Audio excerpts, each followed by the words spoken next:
Well, for more on this, let's bring in Antony Loewenstein, a journalist and author of the Palestine Laboratory. He joins us live from Sydney, Australia.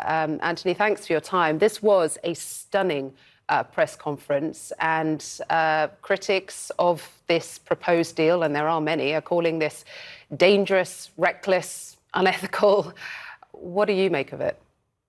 It's all that and more. It's essentially a wish of ethnic cleansing. On the one hand, it's shocking. On the other hand, it's totally unsurprising. This is really what Trump is proposing, with presumably Israeli support or backing or endorsement, is really an Israeli far-right policy that's existed for years.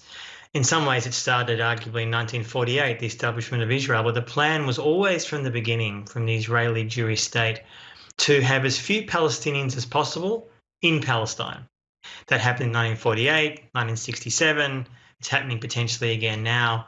And you can't do this all in one go. The Israeli thinking goes, you do it incrementally. So what Trump is proposing here, putting aside the logistical possibility, would that involve US troops? Would it involve US mercenaries who, I might add, are currently in Gaza, so-called administering the ceasefire, the moving of people from the south to the north of Gaza?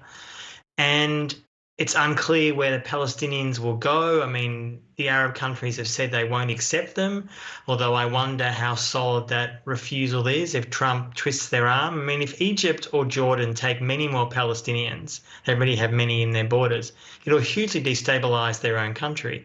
And Israel relies on those dictatorships and client states for its own actions in Palestine. So many questions, but in some ways the Israeli right is going to be very excited. The one country that does appear to have some sway with Donald Trump is Saudi Arabia. They've obviously spoken out against this. They've got a lot of weight diplomatically, the prince there. How do you think they're going to play it? Look, publicly, they have to say that because although MBS, the leader of Saudi, said quite recently that he doesn't particularly have a great deal of fondness for Palestinians, or at least didn't have a particular desire to help them in the past, but he realises that many of his people, the Saudis, do. It's obviously not a democracy, but he's aware that there's a lot of support for Palestine within his own country. Look, the Saudis have talked for a long time, frankly, of wanting to normalise with Israel. Yes, they've said that's not going to be possible since the war in Gaza. They came out, I know, in the last 24 hours opposing Trump's plan, but ultimately Saudi wants what Israel and the US are selling, namely more weapons, security guarantees, and a nuclear capability. They say civilian, but I would fear it would be a military nuclear capability. And I suspect and I fear they would sell Palestinians down the river, as, let's be honest, many Arab elites have over the years. So yes, the Saudis have come out to oppose it, but I would not necessarily trust the paper that it's written on. And all of this, Antony, as we've been saying earlier in the show, serves as a distraction from what really should have been discussed in the White House today, which is the phase 2 of the ceasefire deal, the extension of a ceasefire.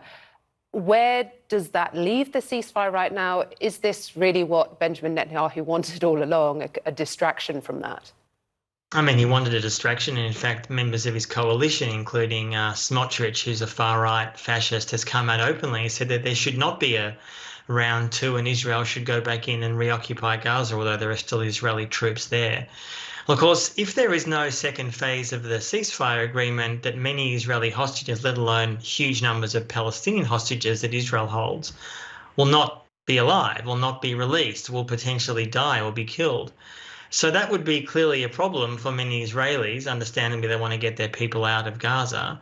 And in some ways, I think the vision of what Netanyahu and Trump is saying, you and I can say that sounds extreme. But in fact, if you look at the Israeli public in poll after poll after poll, before October 7, but certainly since, there is a sizable proportion of the Israeli Jewish public that supports the idea of some kind of removal of Palestinians from Gaza, let alone the West Bank. This is actually remarkably mainstream in Israel. I'm not saying all Israelis, of course, but it's a remarkably mainstream view which reflects how extreme and radical the Israeli public has become over the last 20 years.